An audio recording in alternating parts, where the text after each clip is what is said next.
This is a long overdue video of my hammock setup. Let's go through it. We're going to start off with my trail name flag. This was a Christmas present from my mother. Devilwomanflags.com is where you get these made. It's a new little thing on hammock forums, and I love it. I hang it on my pack, on the outside of my pack while I'm hiking, and then on my ridgeline for my tarp when I get to camp. Represent! This is my ridgeline, which holds up my tarp here. You can see it. It's a continuous ridgeline. It is the full length, and I go over top of the tarp. It's 1.75 lashet. I use Dutch ware to hook it up. This is a Dutch fly. And then on the other end of the tarp, I have a Dutch hook. I hook this around the tree, run the tarp line to the other end, use the Dutch fly, wrap it around. No knot easy method of hanging up your tarp. It's a Jax or better hex tarp, sil nylon in the color olive green. And I stow the tarp away in these snake skins, which I will show you in just a few minutes. These are the self-tensioning, adjustable DIY guidelines that I made for my tarp. Basically, it connects to the tarp with the 1.75 lashet that I use for the ridgeline. Then it comes down. You can see the cordage is very loose right here. The lashet is very loose. That's because I have shock cord, which runs down to a prusik onto the lashet. And what that does is it allows me to get some adjustment and use the shock cord or the 1.75, and I can push the prusik up, and you can see all the tension is now on the lashet. If I pull the prusik down, you can see the lashet just went limp, and all the tension is now on the shock cord, which will absorb wind and such when the weather gets a little stormy. It's another real easy project to do. And I hold that all down with a MSR groundhog stake. These are Y-shaped stakes, and I like them a lot. They hold really well. So this is the tarp in the snake skins. Guy lines in, roll it up,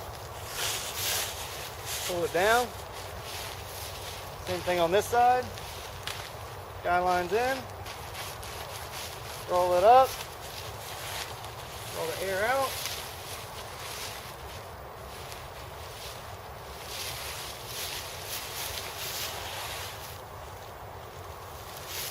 Tarp's put away. Okay, I just pulled the tarp back. Let me show you the hammock. These are 1-inch polyester tree straps. I wrap these around the tree to protect the tree from my weight in the hammock. I wrap this one around a few times because it's a thinner tree. And then you come down here, and the loop on the end of the tree strap, I have a whoopee sling, which is larched head to the end of the tree strap. These are basically adjustable suspension lines. I'm not going to go in depth on whoopee slings. Most of you know what those are. You pull on this to make it shorter. You pull on this part of the loop to make this loop bigger and the whole thing longer. And it's basically just a buried line in here, and it pulls on itself. This is a Dutch hook. I'm trying this out for the first time. I was in 2 heavy rainstorms last year, and with a different suspension, I had water come down my whoopee sling and actually wet the end of my hammock. So what this is going to do is this is going to act as a brake in the line. So when water comes down here, it'll get this metal hook here, and it'll just fall off. It won't continue on to my continuous loop and then to the hammock. So I'm really excited about these. You know, 2 times to have your end of your hammock wet isn't a lot, but it's way too many times for me. I have it protected by a good foot or so of tarp, so as long as it's under the tarp, it'll act as a nice brake, and hopefully I won't have another end of my hammock wet. This is a Cuban fiber stuff sack. I put the DIY bug net and the DIY hammock inside this, and also when I start out on a hike, or if it's dry, I'll put my whoopee slings and the tree straps into this bag with the hammock if they're dry. If they're wet, I'll put them into the outside of my pack, the big mesh pocket, so they can dry and they won't soak my hammock while they're stowed in here. So let's go to the Amstale loops. These are continuous loops that gather the end of my hammock. Like I said, they just pop that out there and it just disconnects really quick, really easily. I have this one blue for shoe, and this one red for head. blue for shoe, red for head. That's how I just tell the difference between the head end and the foot end of my hammock. So when I'm setting up, I can kind of plan which way I'm going to have my head. Same thing, whoopee sling, whoopee hook, and tree strap. So the bug net is something that I made myself. It's a really easy project. I wanted to make it with a couple features that just kind of I wanted. This is a Franke inspired bug net. It's got a bottom entry. It's basically just a hole here with shot cord, and when I get into the hammock, it basically just seals up to the bottom of the underquilt and creates a seal so I don't get any bugs in there. And what I did was I made it with a long Velcro seal on this end. You can see it goes all the way down, how long that is there. And then on this end, I just made one small little Velcro opening, and that's basically just so I can take the whole bug net off and not bring it when I don't need it, or I can just, if I want to, and I'll show you why I did it. I have this big end on this side here, so all I have to do is, even with one hand,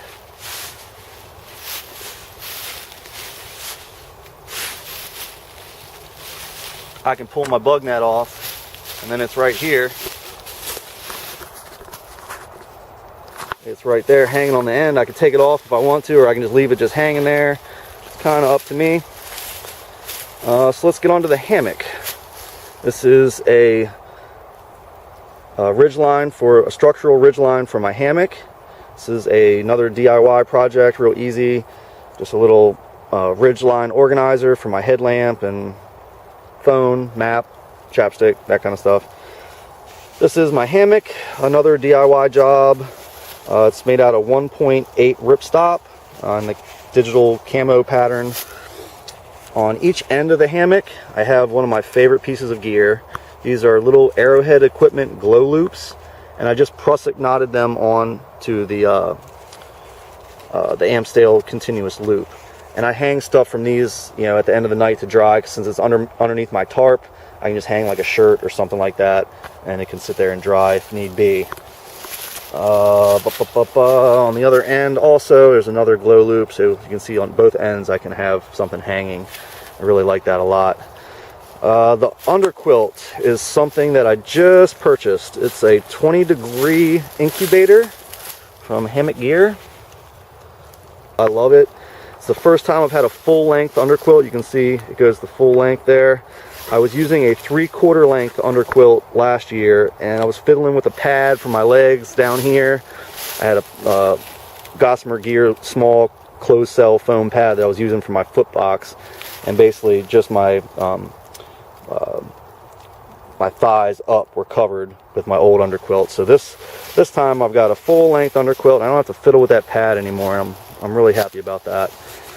And on top here in the hammock, I have my top quilt. This is another Hammock Gear quilt. It's a 20-degree burrow. I'm not really going to pull it out. I mean, it's just a quilt. But they're both rated to 20 degrees. I used the underquilt.